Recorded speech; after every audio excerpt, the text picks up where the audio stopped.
Hi everyone, I'm Dr. Pham. I'm one of the family medicine residents working with health stores and cooking for the family on a new project that my colleagues and I are working on. Our informed consent will be part of your cooking session paperwork if you would like to volunteer and be part of our research project. Our research project is titled Impact of Available Community Cooking, Nutrition, and Health Education Programs on Patients' Lifestyle Changes. The whole goal of this research is to assess how incorporating cooking and nutrition and health education together will impact your lifestyle changes and your health outcome with whether you have diabetes, heart disease, or kidney disease. We're going to try to assess if incorporating all the three, cooking, nutrition, and health education, will help benefit you in the long run. The informed consent goes into more details. You'll be given to review it, and we'll sign it together at a cooking session. If you have any further questions, please let us know. In regards to the health education that I'll be covering for you, will be over the cardiovascular handout. Some of you may already have the handout, but if you don't, please ask and we'll definitely hand it out to you again at the next session. So the title of the cardiovascular handout that I created for you as part of the health education in this research is titled Nutrition Education for Heart Disease. The overall goals of this handout is to support and promote healthy eating habits, focus on a variety of nutrient-dense foods in appropriate portion sizes, and improve overall health. Specifically, the goals will help improve blood pressure, cholesterol levels, and energy, achieve and maintain a healthy weight, and prevent and/or reverse complications of heart disease. So, quickly going over my handout. What is heart disease exactly? It's also known as cardiovascular disease. Cardio meaning heart, vascular meaning blood vessels. The heart is the major muscle that uses the blood vessels, such as the pipes, for example, in our body to send oxygen and nutrition-rich blood to our cells and to other parts of our bodies that need the energy and blood supply for just normal bodily functioning. When this system gets clogged, stiff, or damaged, heart disease can develop and lead to things like high blood pressure, clogged arteries, possibly, hopefully we can avoid this, heart attacks. So how does this affect us? How does developing heart disease affect us overall? It can decrease our energy level. Our blood pressures will change, and eventually down the road it could lead to organ damage, such as the brain, the heart, and the kidneys. So overall, untreated heart disease can increase our mortality, or aka death risk. So what can we do to prevent cardiovascular disease and also to improve our heart condition?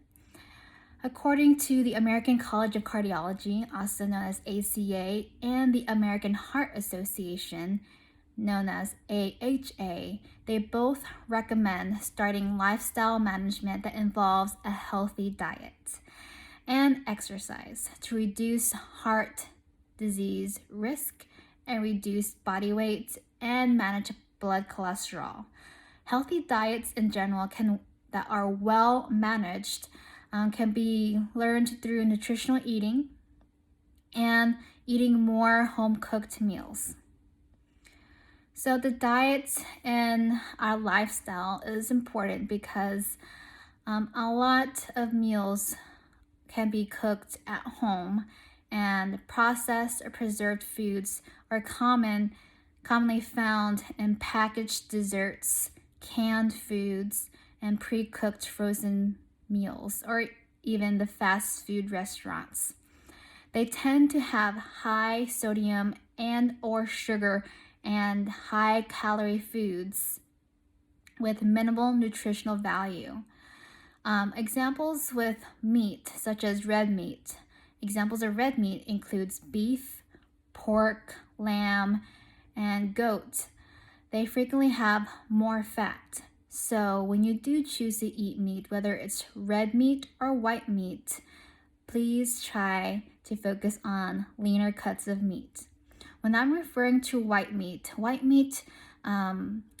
are turkey and chicken. Those are the common white meats that you can encounter that are usually more lean and that has less fat content than red meat. Okay, so these foods, if you have a lot of high fat content, the high fat content foods can cause or worsen heart disease, as well as other health conditions such as diabetes and obesity. So moving forward, our nutritional goals is to focus on leaner cuts of meat, white meat such as turkey and chicken, and eating lots of vegetables with fiber, a lot of antioxidants, and fruits and whole grains. Any food with low fat dairy products are also very good for you too, okay? Other examples besides meat are fish.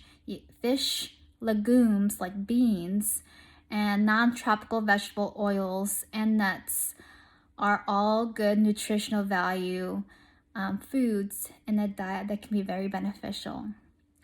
Also, limiting the intake of sweets such as sugary sweetened beverages and, like I said before, red meat can help reduce your risk for heart disease as well.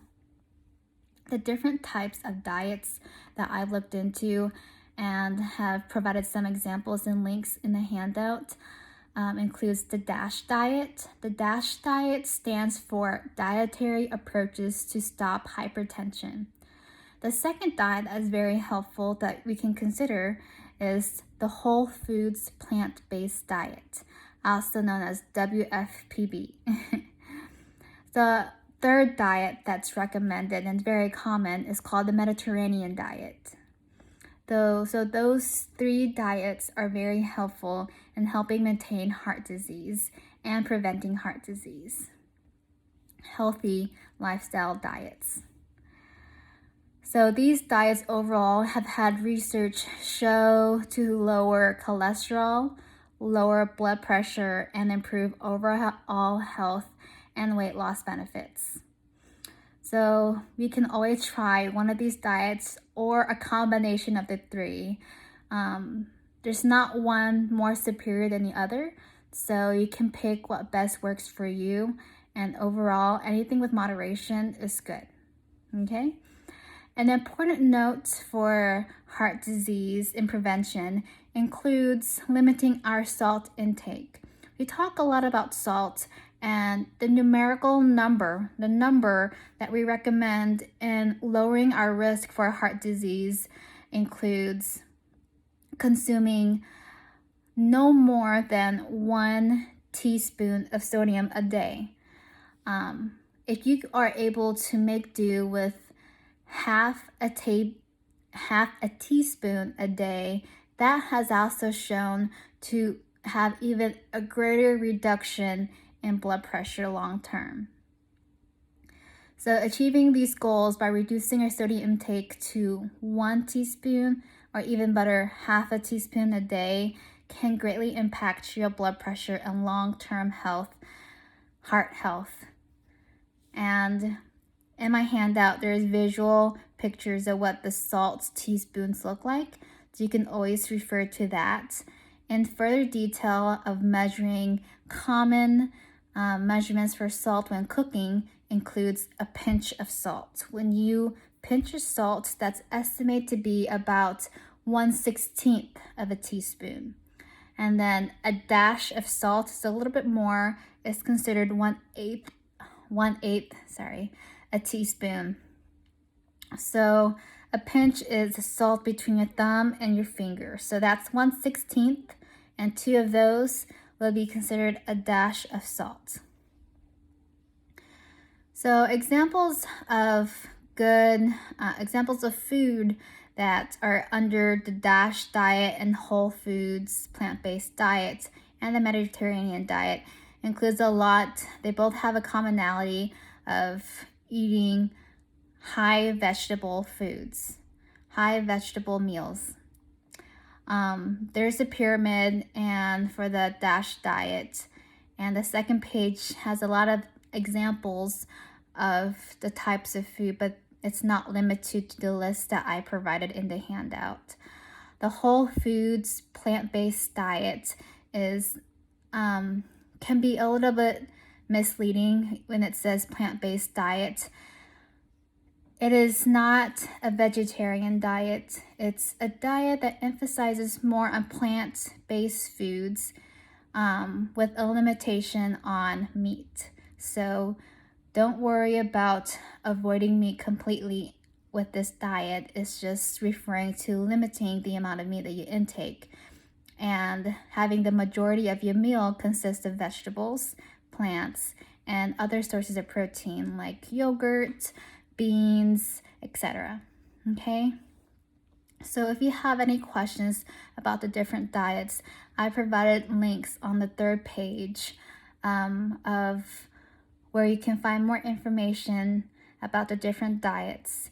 And also on the third page, there's an example of a nutrition label comparing how you can check one can of food to another and see their sodium content difference. Okay? So if you have any further questions, again, I'm Dr. Pham. I'm one of the family medicine residents associated with Health Stores. My program is through the Rice Center, and I hope you are enjoying your summer. And if you have any concerns, please let me know. Thank you.